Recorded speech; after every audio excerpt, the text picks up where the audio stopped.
Chapter 9. Process. Preventive Controls for Human Food. Monitoring and Corrective Action. Presented by David Rosson. Monitoring and corrective action apply broadly to all preventive controls. This module will review principles for monitoring, procedures, and corrective actions for process preventive controls.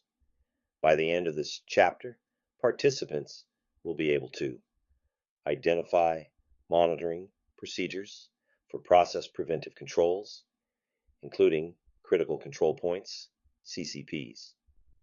Identify corrective actions for process control deviations. This section covers the definition of monitoring, as well as explaining why it is important. Considerations for designing a process control monitoring system are discussed, as well as different methods that can be used. Monitoring is a preventive controls management component that applies not only to process preventive controls, but also to allergen and sanitation preventive controls, as appropriate to the control and its role in the facility's food safety system. Monitoring involves the selection of appropriate measurements or observations made at a specified frequency to assess whether control measures are operating as intended. Let's look at the definition.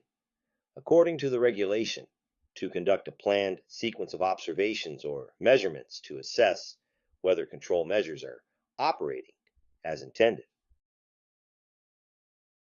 For process preventive controls, as well as for allergen and sanitation preventive controls, the purpose of monitoring is to monitor parameters to ensure the minimum or maximum values, such as a critical limit, are met, thus ensuring the food safety hazard has been controlled.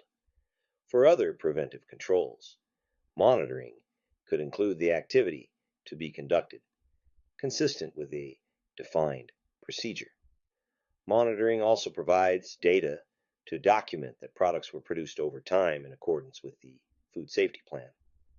It is important that what is monitored is directly related to control of the hazard, and monitoring procedures are specific for the parameter identified in the food safety plan.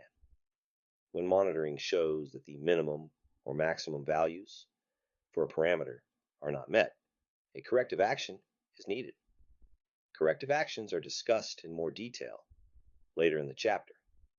Monitoring also provides a written record that demonstrates the process is consistently under control.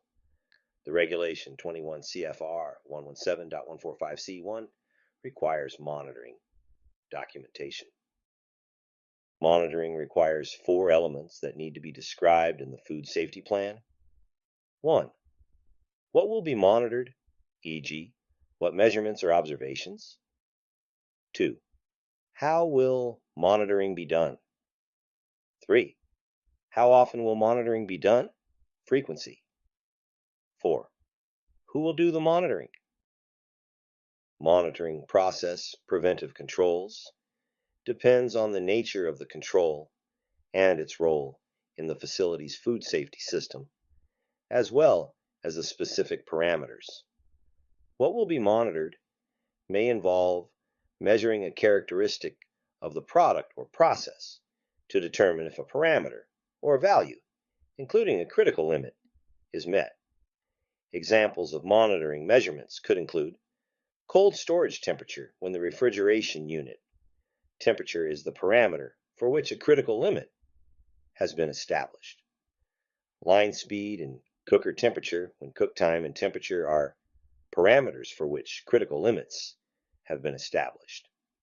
The pH resulting from adding an acidifying ingredient when pH is a parameter for which a critical limit has been established. Process parameters such as flow rate, bed depth, or similar elements, if these have been established during validation as critical to control the hazard. Observing that the metal detector is on when metal is a hazard of concern.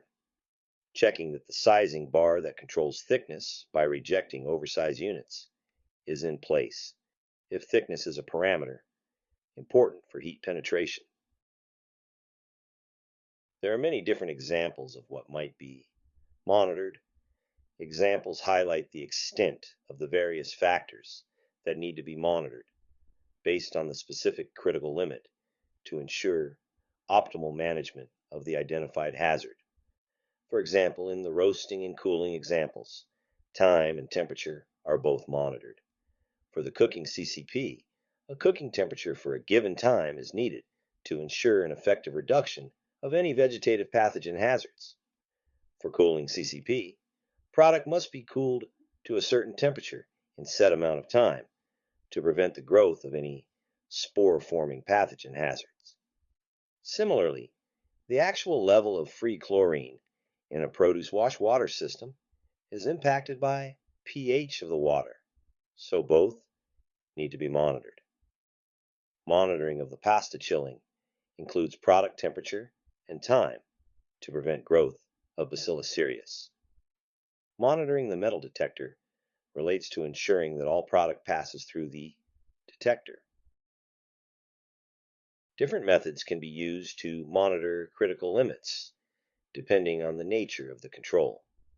Using calibrated instruments to measure a process control parameter is an effective way to conduct monitoring. Examples of monitoring instruments could include thermometers, pH meters, water activity meters, data loggers, etc. A detailed discussion on calibration of monitoring instruments will occur in Chapter 10. Monitoring methods can also involve observing what is being monitored. When using visual observation as a parameter, it should be clear whether a critical limit has been achieved or not. In our EG Food Company's teaching example, a production employee observes that the metal detector is on and that the reject device is working. The methods for monitoring should be sensitive enough to detect when a deviation has occurred, to allow for the appropriate action to be taken, as product safety may be compromised. The methods should also account for accuracy, which is how close a value is to its true value, and precision, which is how repeatable is a measurement. Methods for monitoring also need to reflect what conditions exist at the time the monitoring is done. Monitoring should be designed to provide rapid, real-time results. Some laboratory methods are relatively quick and can be used for decision-making. For example, pH measurements are useful to monitor fermentation processes. Viscosity measurements may be useful for processes that require specific flow characteristics for an effective heat treatment. Brix measurements, moisture content, water activity, antimicrobial concentration measurements, and other types of tests may have application in any food safety plan. However, lengthy analytical tests, such as many microbiological tests, are not useful for real-time monitoring because critical limit failures should be detected quickly and an appropriate corrective action instituted before product is shipped. The process of monitoring should be designed so the safety of the product is not impacted. Monitoring methods should be planned so the methods do not introduce additional hazards. For example, collection of data from temperature probe or pH meter electrode, which might be placed in a food product, should be done in sanitary fashion, such that no contaminants from hands or the devices lead to possible cross-contamination. Monitoring activities result in the creation of a record and documentation that reflects what was measured to allow for verification that critical limits were consistently achieved. The concept of real-time laboratory methods is evolving. Ideally, it provides immediate results, such as Pcqi and AW. Sometimes there is a delay of seconds to minutes. It could also include a longer time if the product remains in process or on hold until results are obtained for decision making. Tests that take longer, such as microbiological tests, are not useful for real-time monitoring, but can play a role through verification procedures. See Chapter 10, Verification and Record Keeping. In this slide, more information is added to the previous examples, demonstrating how monitoring is to be done. Monitoring activities must reflect each of the specific parameters, values, and critical limits. For example, when a critical limit that includes temperature and time, there needs to be a valid way to ensure that both elements are monitored and recorded. When possible, continuous monitoring procedures should be used. Continuous monitoring is generally performed by an instrument that produces an uninterrupted, also called continuous, record. However, in some situations, non-continuous monitoring systems may be preferable due to low variability or when the process performs well above the critical limit. And in some situations, observation is needed because a continuous monitoring system may not be available or feasible. Continuous monitoring is generally performed by an instrument that produces a continuous record. These records can be either affirmative records, demonstrating temperature is controlled, or exception records, demonstrating loss of temperature control. See discussion below on exception records. When using continuous monitoring, there should be a periodic check of the paper or electronic record of the continuous monitoring system to determine whether deviations from the control value have occurred. The length of time between checks by an individual directly affects the amount of rework or product loss that may occur when a critical limit deviation is found. The FDA Hazard Guide, Chapter 5, recommends the frequency of this check be done at least daily. Examples of continuous monitoring include the time and temperature data for a batch pasteurization process may be continuously monitored and recorded on a temperature recording chart. The temperature of a storage cooler may be continuously monitored and recorded by an instrument at a predetermined time interval. A functioning metal detector automatically monitors all product that passes through it. Oxidation reduction potential, ORP, is recorded continuously by a calibrated automated probe in a vegetable flume. The proper functioning and automated paper or electronic records generated, if any, for each of these types of systems must be monitored or verified as appropriate by an individual on a periodic basis to document that the system is performing as specified in the food safety plan. For example, the ORP readings may be read twice a shift by a line operator, in addition to the continuous record. An exception record is only generated when the continuous monitoring system identifies a parameter is not met. An example would be a notification on a cooler that only occurs when the temperature gets too warm. More information will be discussed in the record-keeping section of Chapter 10. Another example of a continuous monitoring device is a DUD detector used in thermal processing. This is an apparatus for determining the condition of a top panel of a container or of a closure lid on a vacuum-packed container, which indicates the vacuum or pressure condition within the container. Each can that passes through the detector is tested. Rejected cans do not have sufficient vacuum.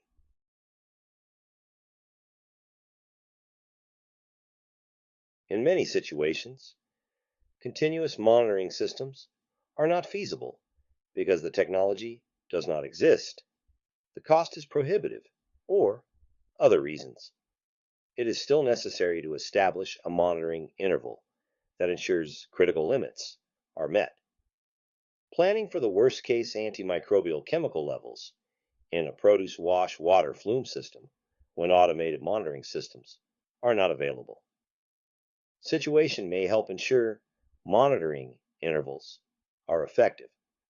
Alternately, a randomized approach can be used, with statistical considerations incorporated to ensure the interval's consistency of meeting the critical limit. The approach to monitoring must be practical so that the activity and frequency of monitoring are feasible and achievable, e.g., within the time frame that's reasonable, accomplished by personnel, etc. The frequency of non-continuous monitoring, also referred to as periodic monitoring, could be influenced by historical information of the product and process at the facility. Questions that could help determine the frequency based on information include: how much does the process and the parameter normally vary? E.g., how consistent is the data? If the monitoring data shows a great deal of variation in the parameter, the time between monitoring checks should be short. How close are the normal operating values to the critical limit? If the normal values are close to the critical limit, the time between monitoring checks should be short. How much of the product is at risk if the critical limit is exceeded, e.g., volume or product flow rate? If a large amount of product would be impacted and cannot be reworked, for example, more frequent monitoring may be prudent. Examples of non-continuous monitoring include temperature checks of batter on a breading line at specified intervals when a continuous monitoring system is not feasible.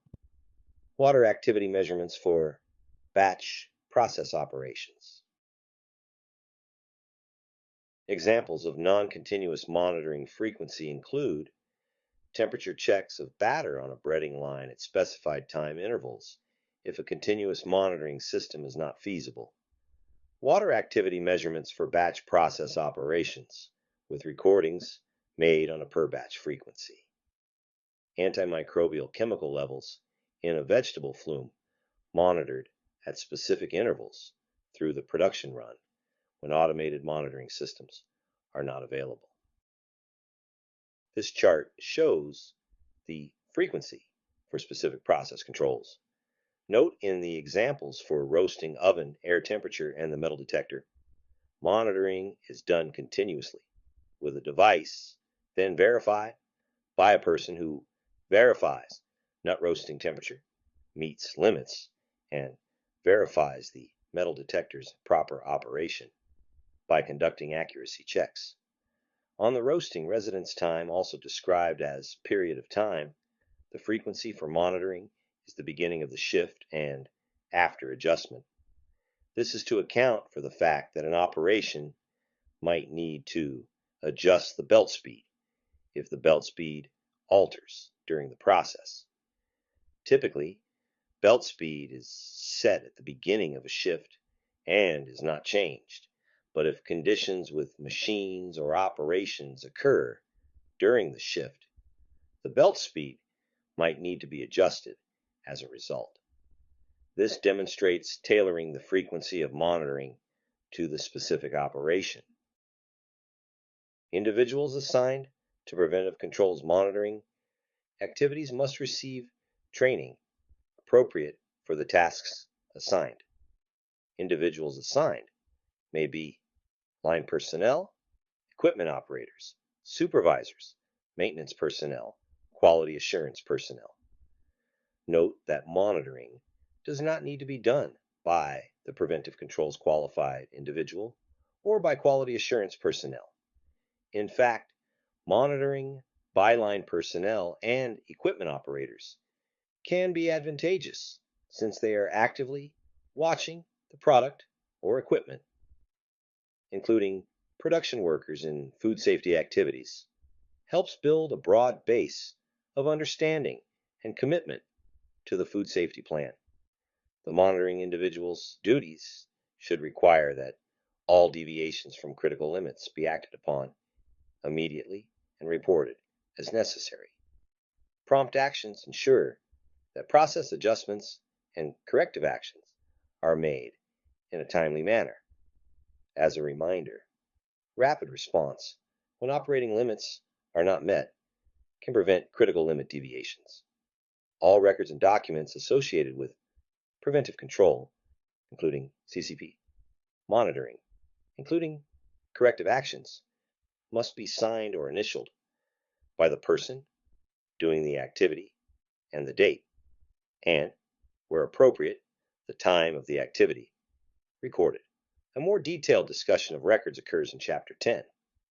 Note that monitoring can also be done by automated equipment with a review of these records by a person denoted as monitoring or verification.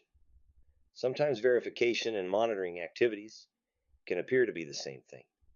For example, a line operator may check the temperature of product at the end of the process and verify processing parameters of the cooker.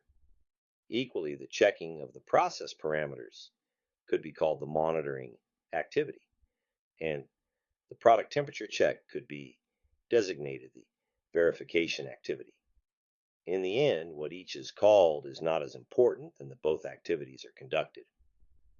Monitoring personnel, qualified individuals, are not required to be preventive controls qualified individuals, but must have the education, training, or experience, or a combination thereof, necessary to manufacture, process, pack, or hold clean and safe food as appropriate to the individual's assigned duties.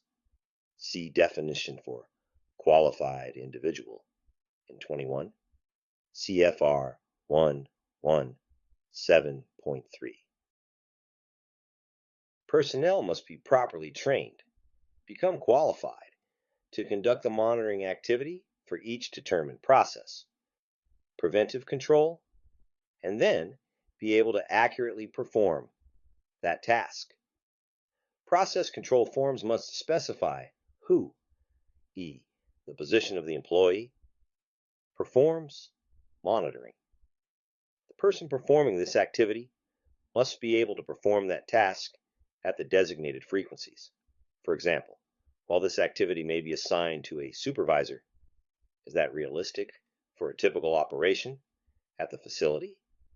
Supervisors are sometimes called away for other activities, such as accompanying an inspector during an inspection, and in this case, it would make it difficult for that supervisor to perform the monitoring activities at the same time.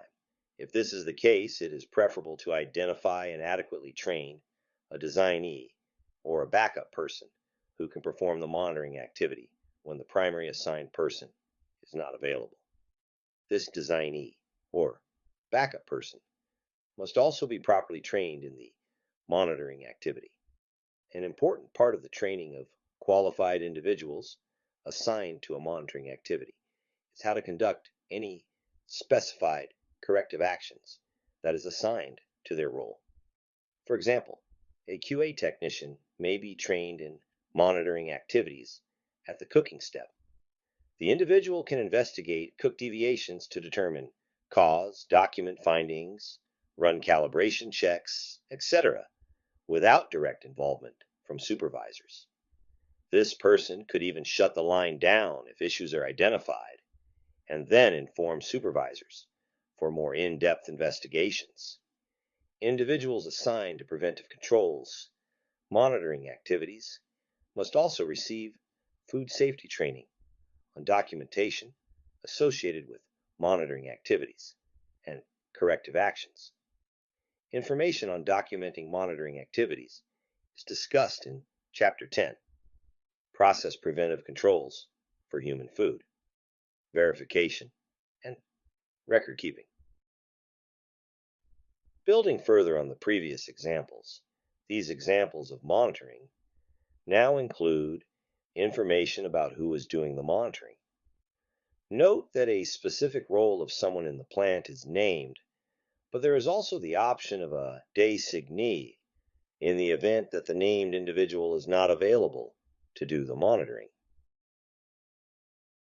The E.G. Food Company's food safety team determined monitoring procedures for each of the two CCPs identified. The cook step is discussed here. Metal detection is available for review in Appendix 3, as well as the Chapter 9 resources.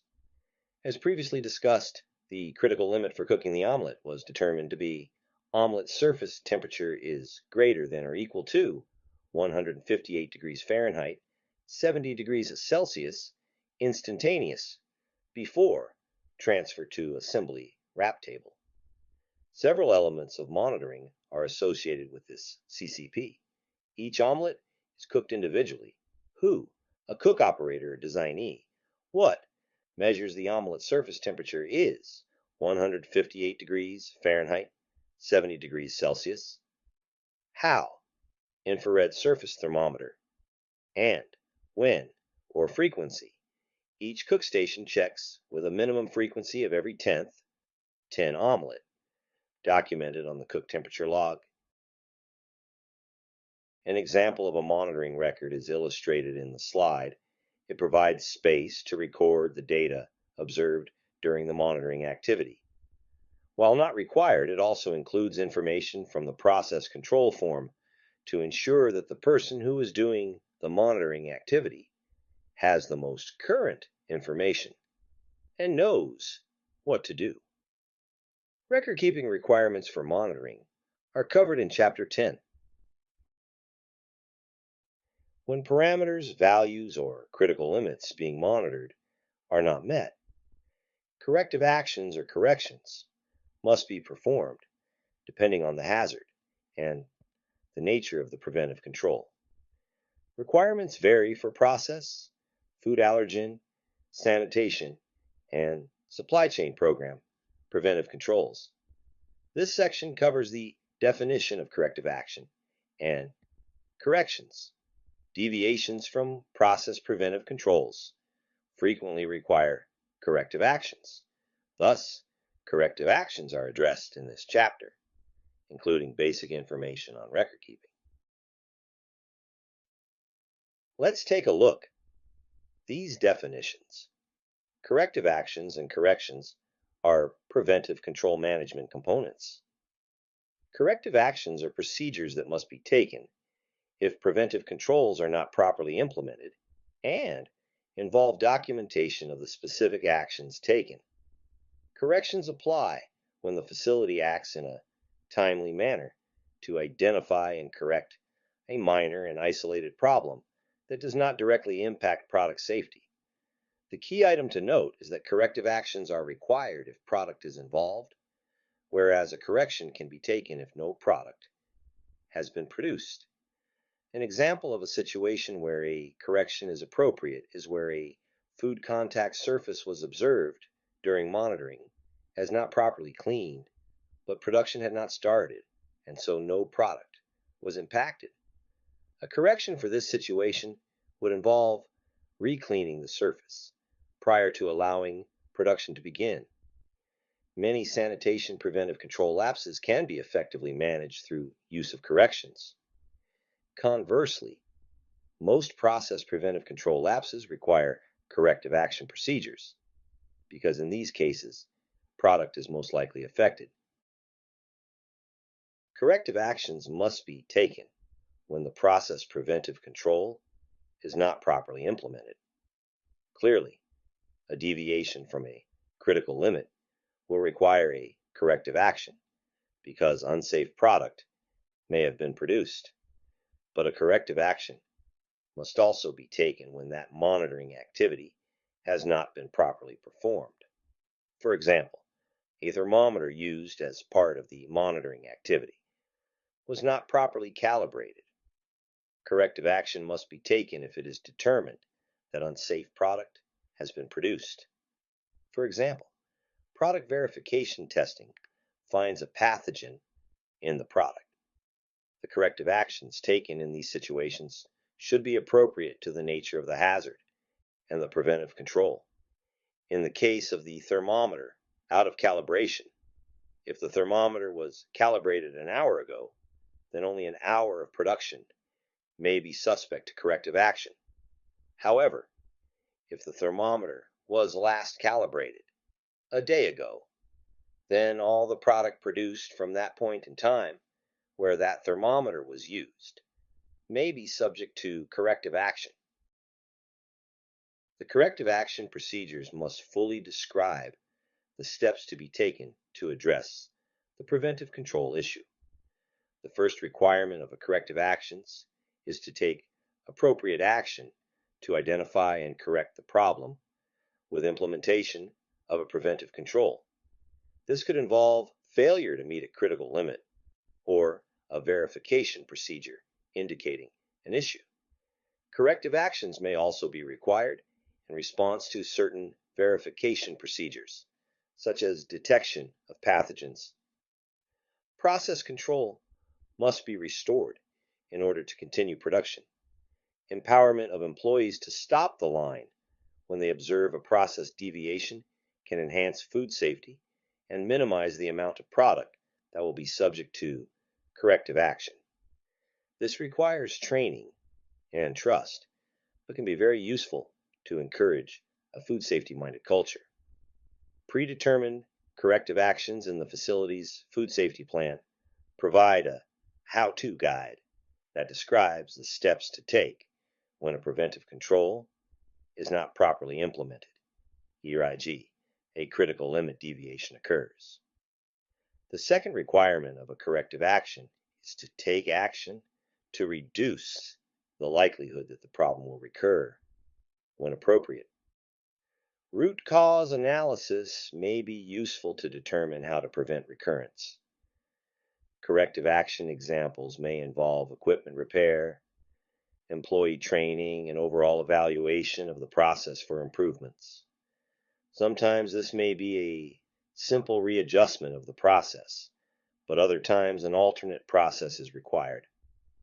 Alternate processes must be validated for effectiveness.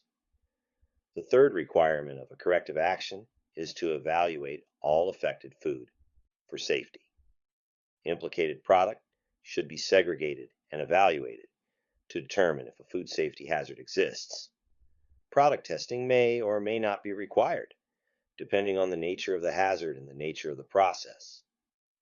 The fourth requirement of a corrective action is to keep all affected food from entering into commerce, unless the facility can ensure that the affected food is not adulterated, per Section 402 of the Federal Food, Drug, and Cosmetic Act, or misbranded with respect to allergen labeling, per Section 403. D of the Federal Food, Drug, and Cosmetic Act. It is best to be cautious, but product destruction may not always be necessary. If a hazard exists, the affected product must be reworked or disposed in a manner to ensure it will not cause consumer illness.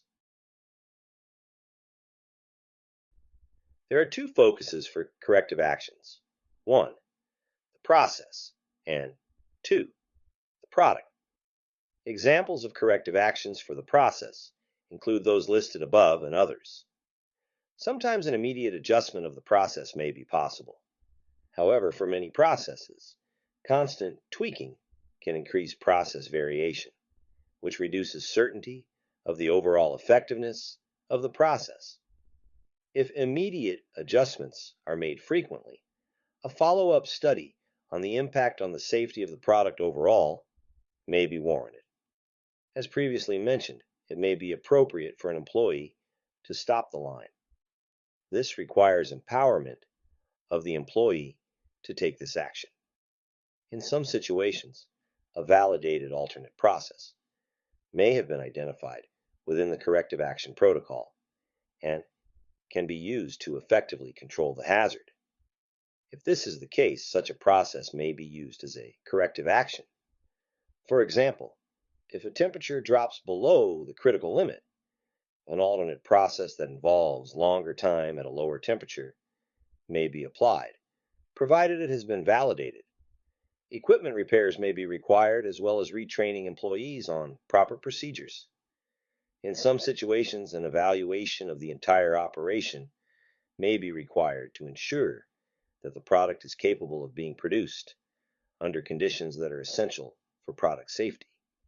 Examples of corrective action for the product include those listed above and others. Isolating and marking product as part of a product Hold procedure is an important first action when a deviation occurs at a CCP, where product has been produced. The product must be evaluated by those with authority and knowledge to determine the potential risk prior to making the decision to release, rework, or destroy the product.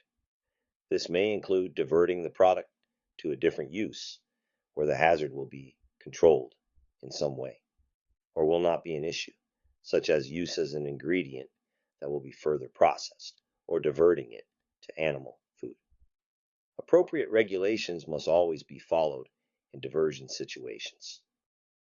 This slide presents some examples of corrective actions that could be applied to roasting and metal detection steps. Included are steps of process correction, root cause analysis, and actions taken against affected product. Notice, the corrective actions have two parts: fix the product and fix the process. Take a look.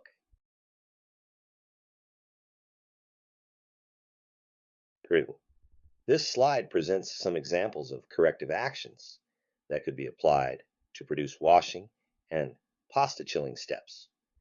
Included are steps of process correction, root cause analysis, and actions taken against affected product. Notice again, the corrective actions have two parts: fix the product and fix the process. Take a look.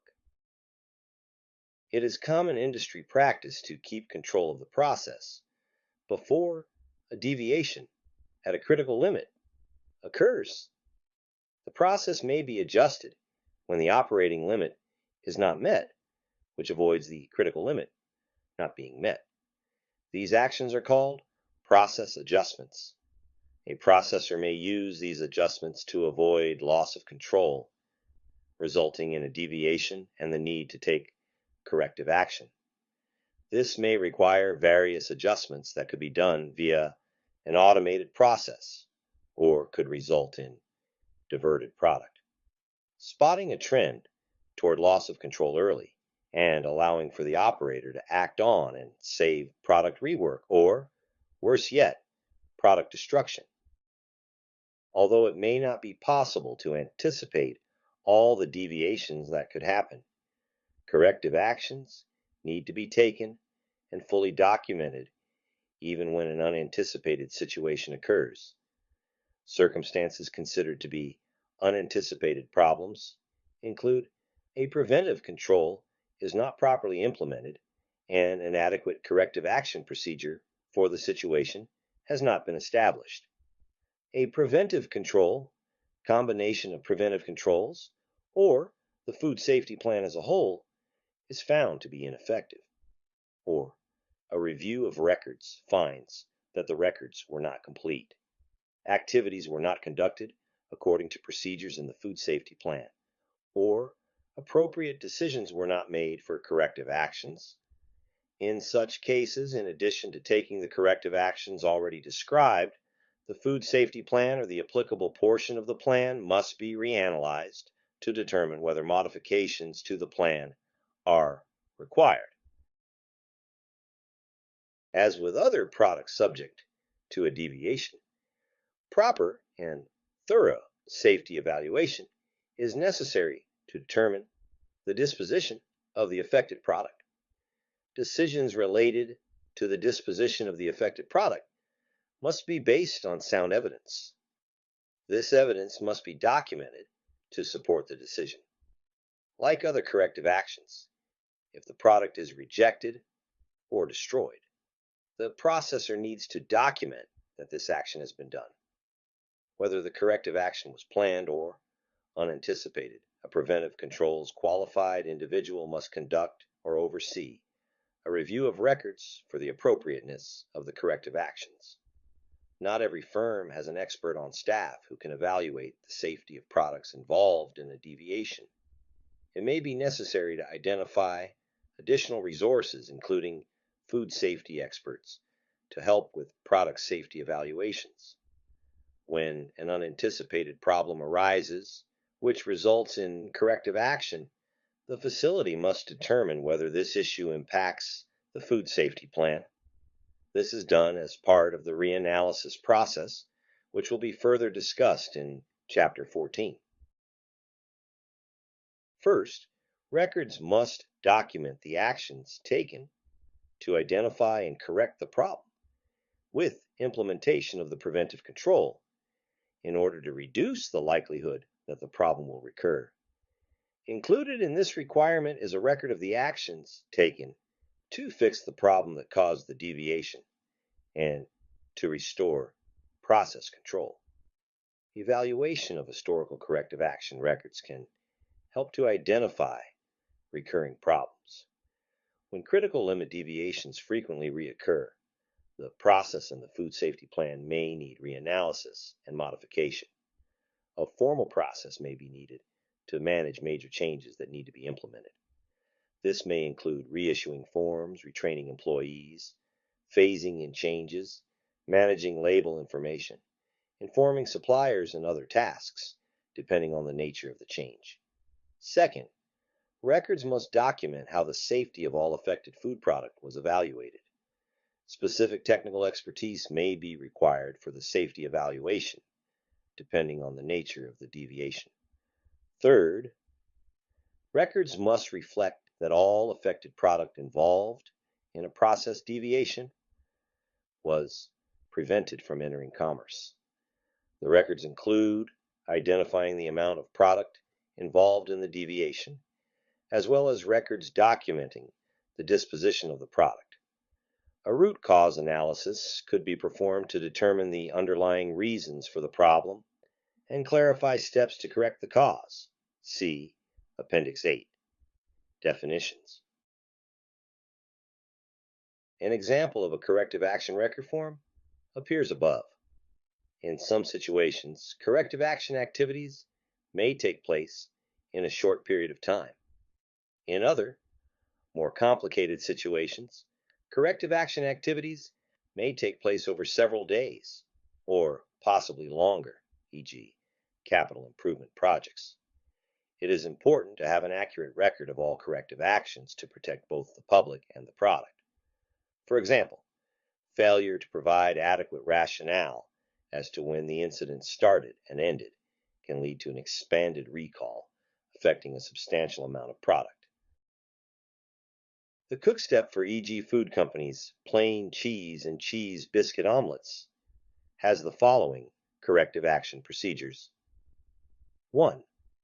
If temperature critical limit is not met, continue cooking omelet until temperature critical limit is met. Discard all previous product back to the last good check. 2. If temperature check was not performed, discard all previous product back to the last good check. 3. Determine root cause. And 4.